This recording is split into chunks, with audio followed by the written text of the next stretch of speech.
Ladies and gentlemen, please welcome the 2024 World Series champions, the Los Angeles Dodgers.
Ladies and gentlemen, the President of the United States, accompanied by Mark Walter, owner and chairman of the Los Angeles Dodgers.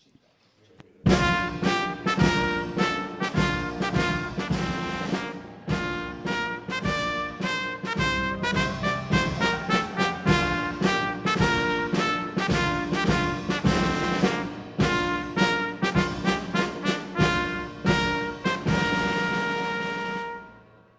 a good-looking group. I see some people oftentimes, like politicians behind me, it's not so pretty. That is a very good-looking group of people. And I'm thrilled to welcome to the White House and very special people, actually, very talented people, the 2024 World Series champion, the Los Angeles Dodgers.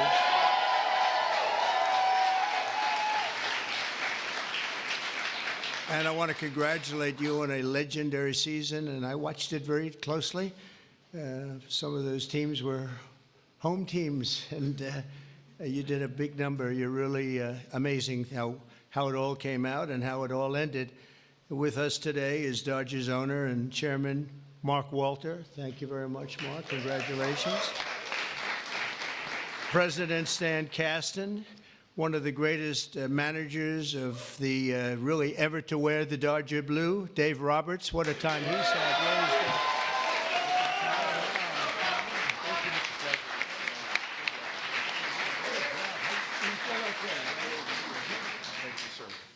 That's great. What a job. I think he would have lasted even with George Steinbrenner, right? I love George, but he was very quick. He would, you lose 2 games and you were fired, right? Great job, Dave.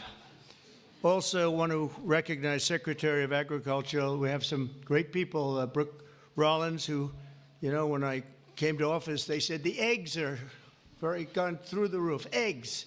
I said, what the hell are they talking about? I was there for 4 days and they were blaming me for eggs, and they've gone up like 6 times or something, some record number. You couldn't get them. And I gave it to Brooke, and I just saw the other day they're down 73%. Right? That's pretty good. And the press doesn't mention that. Nobody talks about it, so don't, but I know. Secretary of Labor, Lori Chavez DeRimmer. Thank you. Congratulations. The Chief of Staff, Susie Wiles, who's a big Dodger fan, by the way. Susie, thank you. And we have also Representatives Kevin Kiley, Congressman Kevin Kiley, Young Kim, thank you, congratulations, great job. Jay Olbernolte, Jay, thanks, Jay. Nanette Barragan. Nanette, where's the, hi, Nanette, oh, look at that, huh, what nice outfit. One of my favorite people, Gus Bilirakis, Congressman. Hi, yes. Addison McDowell, new to the Congress, but doing a great job. Thank you, Addison. A real good baseball player and a friend of mine, Roger Williams. Great job. And another new congressman, but he's been there a long time in a mental sense, because he has really done a job and he knows Congress very well. He was with me for 7 years. Brian Jack. Brian, congratulations, Brian. And others, we have a couple of senators here. I just don't particularly like them, so I won't introduce. Over the course of this amazing season, the members of this team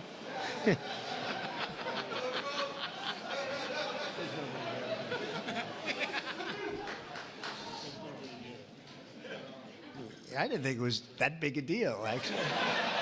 Washington.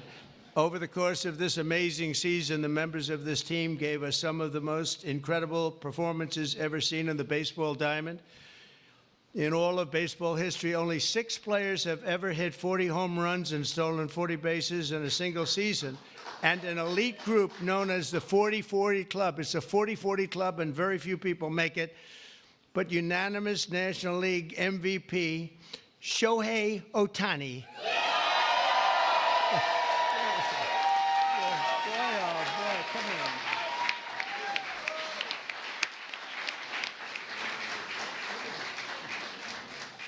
Looks like a movie star.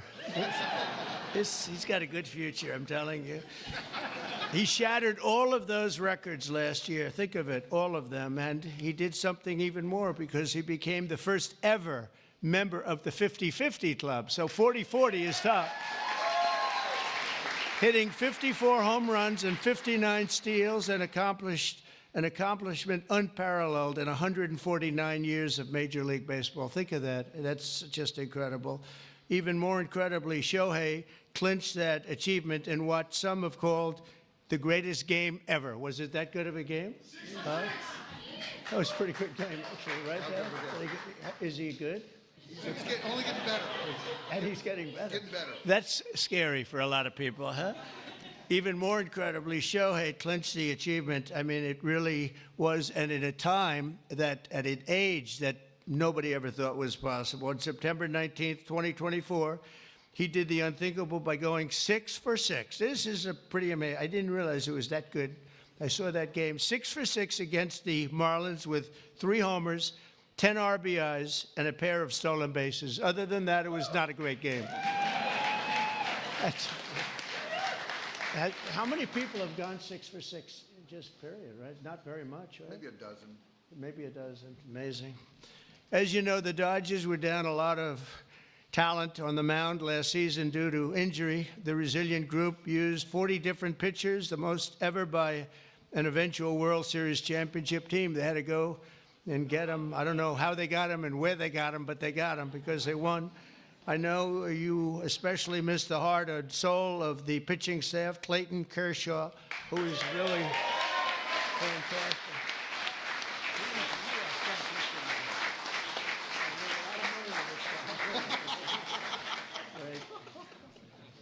these are the best-looking people I've ever seen. It's incredible. But Clayton has been unbelievable, and if you look at his records and you look at the stamina, the endurance that he's had, and we're really happy to have him. I'm glad to meet him. I've watched him for a long time. He's a young guy yet, but you are a young guy, but I've watched you for a long time. So congratulations, amazing. All year, the Dodgers faced down adversity. You entered the playoffs battered and bruised, but not broken. When you ran out the healthy arms, you ran out of really healthy. They had great arms, but they ran out. It's called sports. It's called baseball in particular, and pitchers, I guess you could say, in really particular. But the starting rotation during the National League Division Series, this scrappy Dodgers bullpen shut out the Padres, saved the season, and forced Game 5. Then key players battled back from midseason injuries to help deliver the National League pennant, including superstars Mookie Betts. Oh, is he good?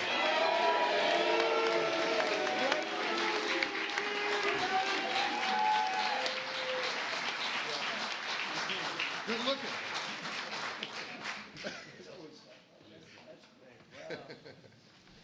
Mookie, that guy can play, can't he? I mean, unbelievable. You really, Mookie is, I've been watching it. I don't want to say I watched him when he was on Boston, but I did. I didn't think that was a particularly good trade when they made it, and I happened to be right. And Max Muncy, I want to congratulate Max. Max. Come here, Max. His arms are very strong when I touch them. I'm used to shaking politicians and hitting their arm, and it's like Jell-O. And now it's like steel, all these guys. But Max, that's great. And also, Yoshi Yamamoto. Yoshi?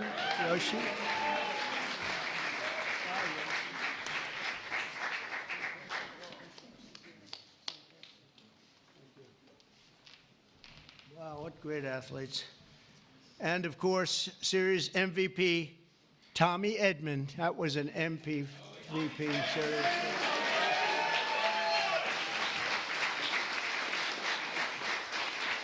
Good feeling, right? With all these guys you're the guy, right? Yeah, that's pretty good.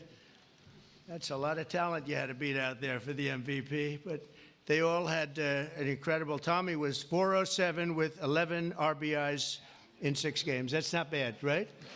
That's not bad. Great job. When it counted, too. Next came the blockbuster World Series against another iconic team known as the New York Yankees. I love the Yankees. George was a great friend of mine. He had very few friends, but he was. And if you want to sit for 9 innings with a game watching the Yankees play with George, you were exhausted by the end of the game. It was actually hard work, but we love George. And they're doing a good job, and they're doing well this season, and you're already 9-2. And so you're doing a good job. Maybe you see the same thing over again. In Game 1 of the World Series, Freddie Freeman, on a sprained ankle. He's a great player with a broken finger and a broken rib, channeled Kirk Gibson's legendary walk-off home run in Game 1 of the 1988 World Series. That was a game that pretty much everybody remembers. He could hardly swing the bat, but he swung it one time, and it was a shot. On the first pitch Freddie saw in the bottom of the 10th, he hit an unforgettable walk-off grand slam home run, the first in World Series history. It's amazing. The Dodgers rode the momentum to win 2 of their next 3 games, placing them on the verge of baseball immortality in a dramatic Game 5, down 5 runs on the top of the 5th. That was a strange inning, I'll tell you, for those Yankee fans. But I'm not saying I was a Yankee fan, because I love these people behind me. But down 5 runs in the top of the 5th with 2 outs and the bases loaded, the Dodgers gave us one of the grittiest half-inning World Series events, showings that anybody's ever seen. Mookie started the rally by beating out a routine ground ball to first, which he's fast as hell. I don't know how the hell you can. Having that speed isn't that a great thing? I played baseball, but I was sort of slow. I wasn't fast. Driving in the phenomenal Kike Hernandez. Where's Kike?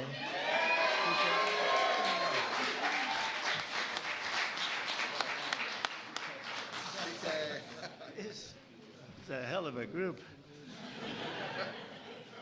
Then Freddie drove in 2 more runs, and Teoscar Hernandez drove in another couple of runs.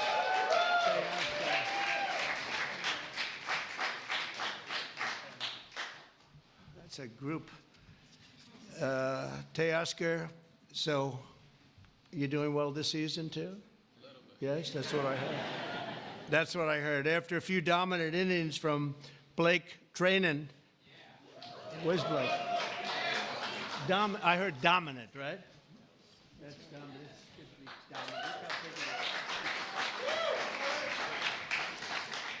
Great job, Blake. And the team was crowned the World Series champion against a great team. The Yankees are a great team and always a great franchise. And I guess, I don't know, like 28 or something. They've won a lot, probably, maybe more than any team in history overall. And you might be catching them pretty soon if you keep going. You've got little ways to go, I guess.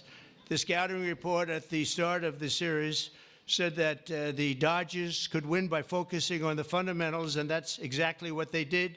You showed America that it's not about individual glory. It's about the team digging deep and sprinting right through first base, and you did that all the time. I watch some games. I love baseball. I don't get to watch as much as I'd like, but you always see a spirit on this team. I think a lot of that has to do with the ownership and the management, frankly.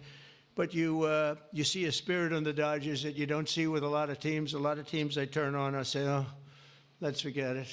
When I turn on the Dodgers, I like to watch the team. And now that I've gotten to meet these guys personally, I like it even more. I'm going to like it even more, and you're off to a great start. After seeing how successfully you've begun the season, I can tell you that you can plan on being back here. I hope you're going to be back here next year. I don't want to give you too much because we want to have a little suspense for next year, but I will tell you, we're going to go down. We're going to do something we don't do generally. We're going to run them down really fast. Have a game today? Do you have a game today or tonight? We're going to run them down to the Oval Office, and we're going to show them the fabled Oval Office, and there's nothing like it. And this wonderful owner, one of the greatest owners in sports, by the way, from everything I've heard, one of the greatest owners in sports, along with your other compatriots, right, fellas? It's a great team of owners, and that's very important. But he said they'd love it, and I think he'd like to do it himself. So we'll get out of here, and we will run. We'll sprint down, and we'll see the Oval Office, which is really something to see, you know? It's funny, people come from all over, the biggest people, the richest people, the most powerful people, and they come and they go into the Oval Office and they just stare.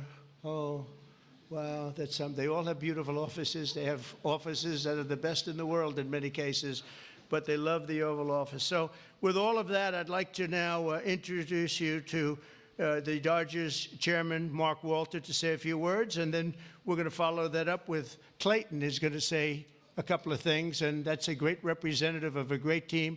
Thank you very much. Mark, thank you.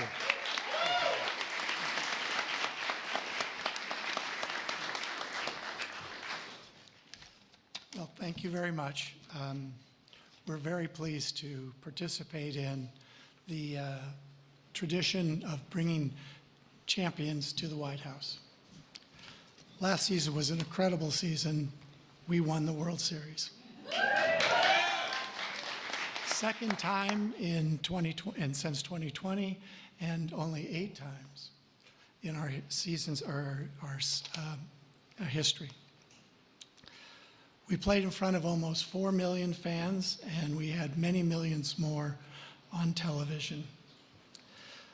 Our global following has soared, and not only from Shohei Ohtani, but also from Mookie Betts, Freddie Freeman, Clayton Kershaw, and many, many more. Alongside this on-field success, we have been deeply immersed in our community. Our players and managers have supported have each had foundations and support for communities. Our trust last year has committed $100 million to help Chicago or LA Fire. And so on behalf of the organization, I want to thank you. Thank you very much.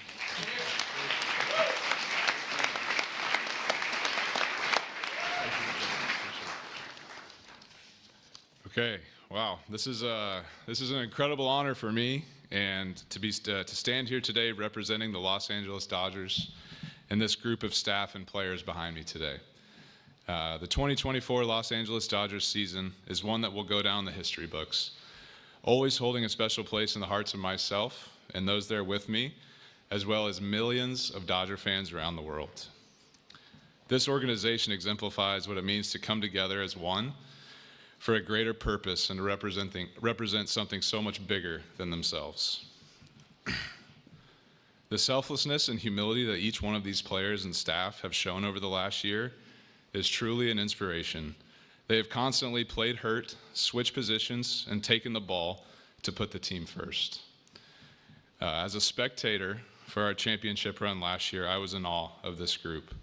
Their unwavering confidence, coupled with the selfless pursuit for team excellence, was an inspiration. That is why I'm so grateful to get to speak today on their behalf, as I know none of them would say this about themselves. Moving forward, I hope the 2024 Dodgers can serve as an inspiration to many like they were to me, not just in sports, but in life, remembering to put others before ourselves. It moves a team and a society forward. So thank you for allowing me to speak today, because the story of the 2024 World Series champion Los Angeles Dodgers is a true joy to get to tell, and it's because of the extraordinary people that are behind me and their incredible pursuit of excellence. Thank you. And Mr. President, we have a gift for you as well.